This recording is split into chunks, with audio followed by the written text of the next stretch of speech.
Before we dive into this week's episode of The Rutledge Perspective, I want to give a quick disclaimer. There are many people who are exceptional technical experts who are able to move seamlessly into leadership roles.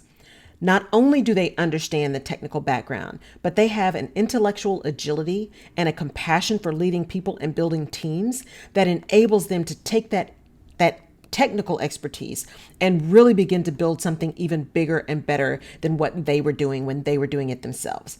They are able to take that ego of it having to be their way and set it aside and get into that role of teacher and coach and leader and be able to make things exceptional happen with people who really want to learn and grow and develop.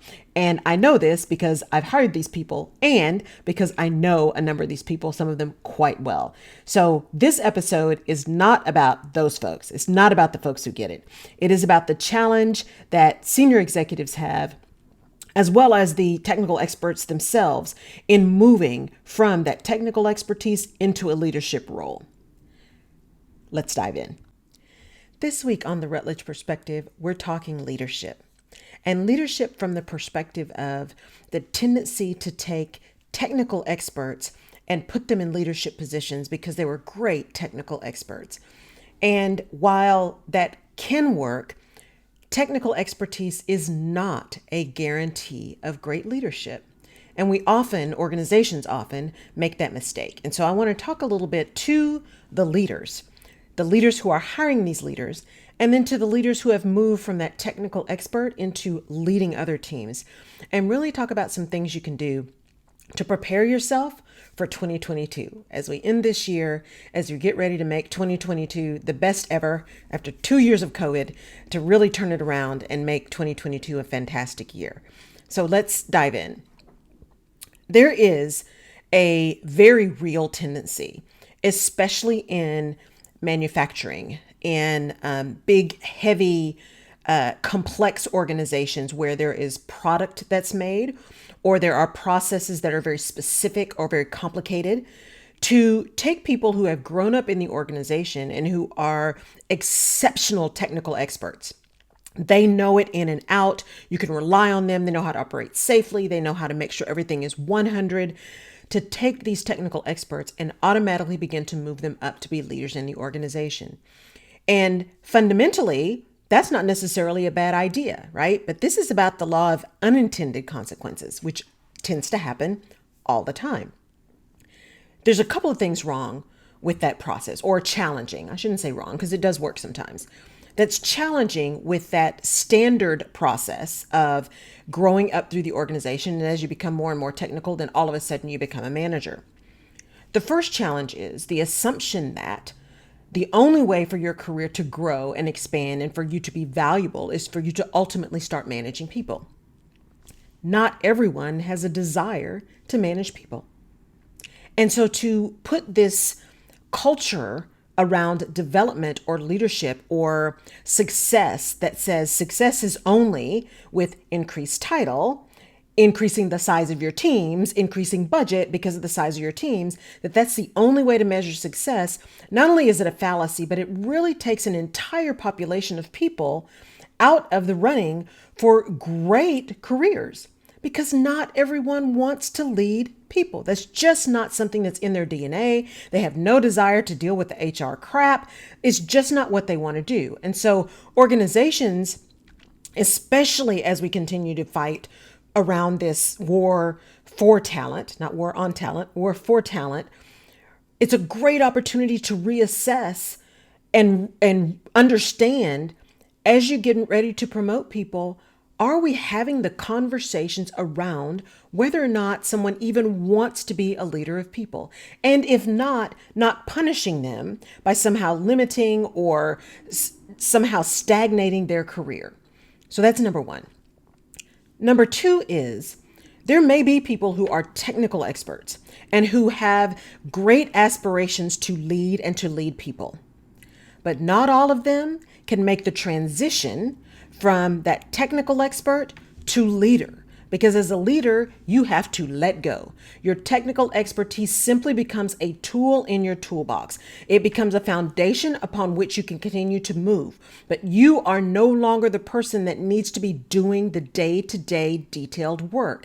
And that can be very difficult for those who are highly expert, especially in very technical fields.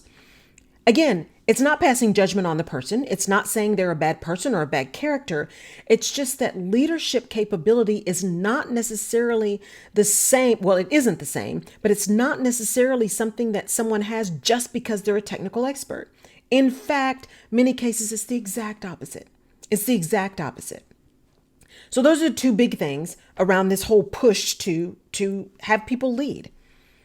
Here's the other thing that happens. And I've had this conversation with so many people over the last few months, which is why I'm having this conversation on this podcast this week, is the challenge of having a really bad leader.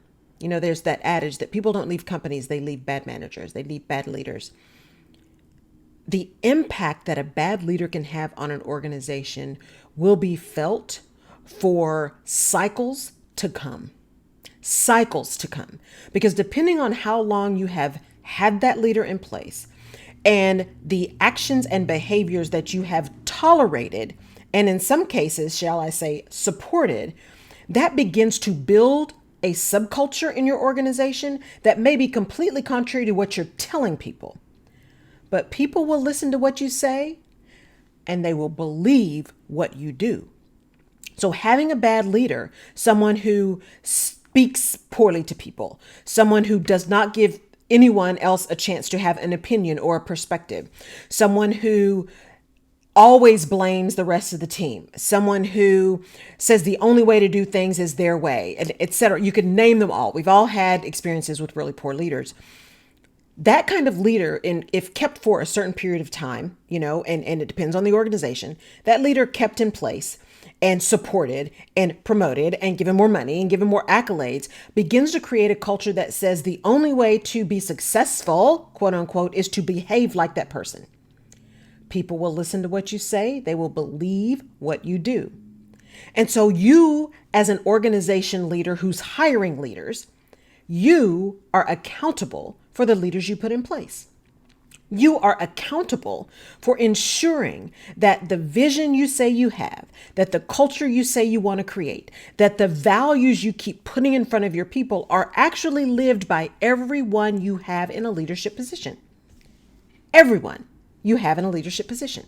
And if it's not, you are accountable for recognizing it, having a conversation about it, and ensuring that the behavior changes, or having the appropriate action should the behavior not change. You are accountable for that. That's what leadership is about. Leadership means you are accountable for ensuring that what you say and what you do align. And that means the people you promote, the people you support, the people you hold up in front of your organization as the beacons of how it is to be successful in your organization. And yet, what happens, especially in organizations that are older, that have really long tenure, we start to make excuses for those people whose behavior is poor because their technical expertise is incredible. And there may be some reason that we don't want to lose their technical expertise. So if we hold them accountable for their new role, for their behaviors, somehow we're going to really upset them and they may leave. And then we'll lose all that technical expertise. And we can't have them leave because it'll be a big detriment to our organization to lose their technical expertise. Well, my challenge to you is this. If their technical expertise was so critical to your organization, why didn't you keep them in a technical role? If that technical expertise is so critical, why haven't you created career paths so someone can be in a technical expert area? Because that may be more suited not only to their skill set and their desires, but to whatever leadership skills they do or do not have, right? It may be much more suited to that area.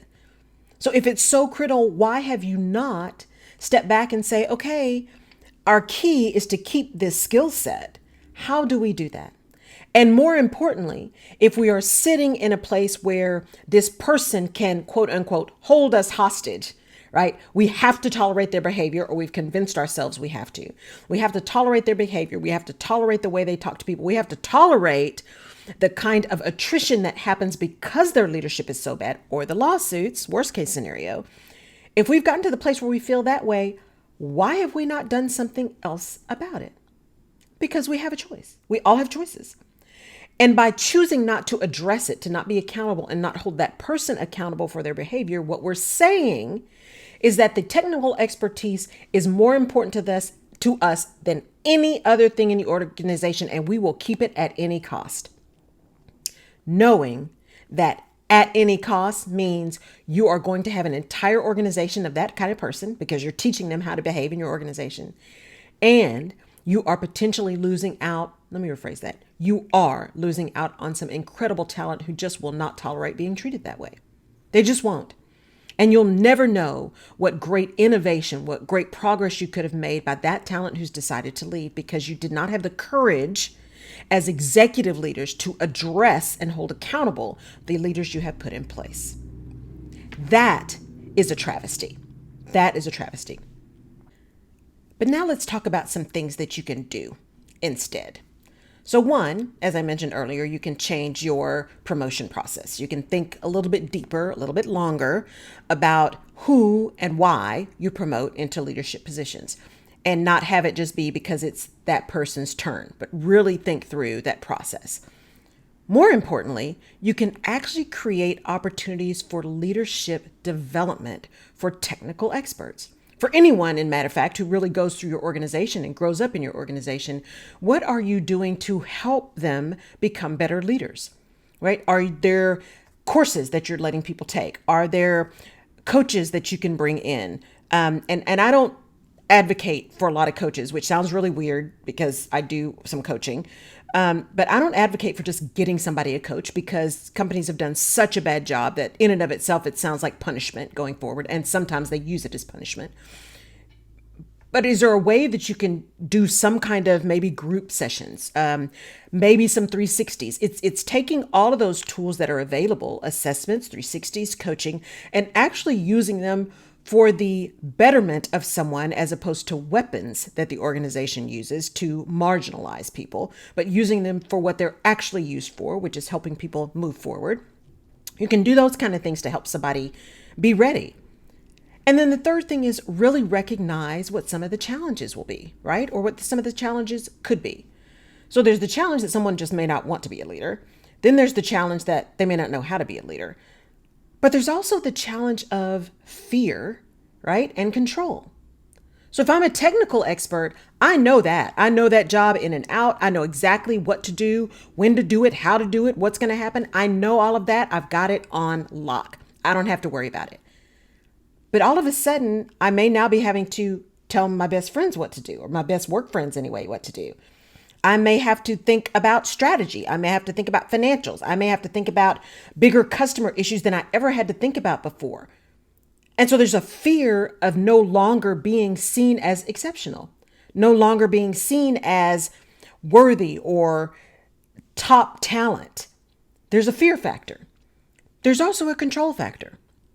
Because I'm fearful, I'm going to do everything I can to control what I can control. I'm going to surround myself with yes people so that they just, pump me up. I'm not necessarily going to ask for feedback, as heaven forbid someone know that I don't know, right? All of those things that start to happen when we have a lack of confidence, when we're taken out of our comfort zone and not given the support we need to be vulnerable, to be new at something, to not be an expert at something. So you can really begin to shore up by understanding that those are some things that could happen. And maybe it's not even a coach. It is a mentor. It is a supporter. It is a confidant. It is maybe a cohort that you set up of everybody who's been promoted in the last year and is now leading teams for the first time. There are so many things that you as executive teams can do to set these folks up for failure. For success. Ooh, you don't want to set them up for failure. Doing nothing, what you're doing now is setting them up for failure. There's so many things you can do to set them up for success, to give them an opportunity to become the best leader that they can be. But you have to decide that you're accountable for the leadership in your organization and that you want to do something about it. And this is a great time. We're coming into the end of 2020, and there are 3 things that I want you to do. 1, really start looking at what you can do for your team here at the end of the year. Your overall team, your leaders, your non-leaders, your individual contributors, your new folks, your newly promoted. How can you celebrate successes? How can you say thank you? How can you give people the permission to recharge? It's been a tough year, right? How can you show up as the leader that you would want, right? To be able to give your people permission to just rest, relax, recharge, to celebrate what has gone well this year. That's number one. Number two, how do you take those folks who may be struggling a little bit and have some really candid conversations, but those conversations lead to, but you know what? We are going to find a way to do everything in our power to help you be successful. If you're willing to do the work, I'm willing to do the work, right? So you bookend that year for someone who may have had a tough year and say, if you're committed, I'm committed. You set goals, you set expectations, right? I'm not saying just roll over, but it's an opportunity to lift someone back up who may be feeling like they're just a failure and say, I see you, I've got you, let's make a plan. If you're committed, I'm committed, but we got to do some things differently. And we're going to do everything we can to get you there, but you also have to decide you want it. And then the last thing is, you've got to do something for you. You have got to, one, decide what kind of leader you are. Honestly, evaluate your own leadership style. Are you that leader that only surrounds yourself with yes people? Are you that leader that doesn't allow your folks some creativity or the ability to do stuff because you know the best way to do it? You're the expert. Are you that leader that gives people a chance to have their opinion heard and to fail fast, right? But to fail. What kind of leader are you? It's a great time to evaluate the year that you've had as a leader, not just as a business, but as a leader. Get some feedback. Find a trusted confidant that'll tell you what was going well and what didn't go so well. And make a plan for how you're going to show up in 2022. And celebrate the things that you did well too. Celebrate the people that you saw really turn a corner. And go tell them, man, we weren't sure, but you really knocked it out of the park. It is a great time to reevaluate, to reset, to re-energize, because your folks are counting on you. Leadership is not about you. Leadership is about the people who are looking to you to lead them. It is about you having clear messages, clear expectations, about you being honest, about you showing up transparently, being vulnerable and humble, but also confident and competent. And that means sometimes having to learn some stuff that you don't know, which means you have to admit that you don't know it. But there's an opportunity here to really take your leadership to the next level in 2022 and to not take that technical expertise and use that as a crutch to not be a great leader. Because if you can combine those two, you can really find a way to serve with excellence. So as we enter these last couple of weeks of the year, can't believe it, last couple of weeks of the year, really, really think about leadership in a different way. Leadership is not about you, it's about people. Leadership is not about position, it's about behavior. Leadership is understanding that everyone has agency, everyone has a choice. And as leaders, we are even more accountable for ensuring that our words and actions align. That the people that we have around us, that we surround ourselves with, that we hire to be leaders that work for us, emulate that same kind of culture, those same values, that show up with respect, that set clear expectations, that are kind and compassionate, but clear.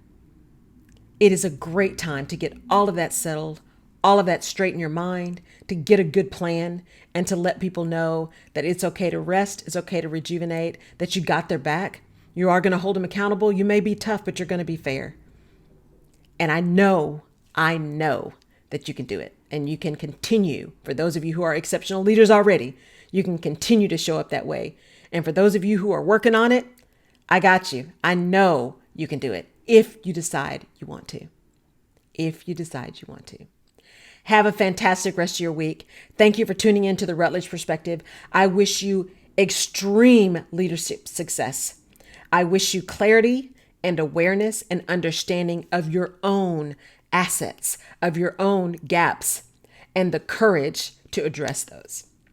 Take care, and we'll catch you next time. Bye-bye.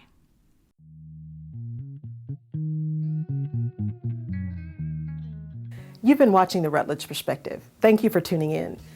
If we have given you a different perspective, or if you've learned something new that you hadn't thought about before, Please subscribe to the Rutledge Perspective podcast where you get your favorite podcasts, and give us a like on iTunes or Google Play or Stitcher. We really appreciate it. And your feedback is important as well, as we use that to inform our next episodes. You can also head over to my website, laurelrutledge.com, and download a freebie called Where's My Mojo that can really help you get out of your rut or maybe talk you back off that ledge of frustration. You can also find previous episodes of the Rutledge Perspective on laurelrutledge.com. I really appreciate your tuning in. Thank you so much, and we'll see you next time.